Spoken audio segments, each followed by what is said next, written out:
నమస్తే సార్, సుబ్రహ్మణ్యము.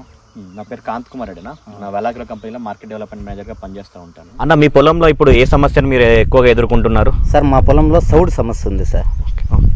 ఈ చౌడు సమస్య అనేది ఒక సుబ్రహ్మణ్యం గారికే కాదు, తోటి రైతులకు కూడా ఈ సమస్య ఉంటుంది. చౌడు సమస్య వల్ల ఏమవుతుందంటే కనుక భూమి అనేది చెక్క కట్టుకొని పోయి పైన ఒక తెల్లటి పొర మాదిరి ఏర్పడుతూ ఉంటుంది.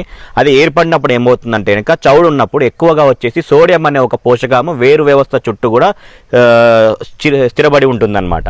ఆ సోడియం ఉండడం వల్ల ఏమవుతుందంటే మిగతా పోషకాలు మనం ఇచ్చే ఏవైతే జింక్ కానీ, ఐరన్ కానీ, భాస్వరం, పొటాష్, ఈ పోషకాలన్నీ కూడా మొక్క తీసుకోలేదు. మొక్క తీసుకోకపోవడం వల్ల ఏమవుతుందంటే మొక్కకు కావాల్సిన పోషకాలు అందకపోవడం వల్ల పూత సరిగా రాకపోవడము, వేరు వ్యవస్థ అభివృద్ధి చెందకపోవడము, కాయలు అనే సైజు రాకపోవడం, ఈ సమస్యలని మనం ప్రధానంగా గమనించవచ్చు చౌడు సమస్య ఉన్న పొలాల్లో. ఈ సమస్యను అధిగమించడానికి మన వెలాగ్రో కంపెనీ వారు రెట్రోసాల్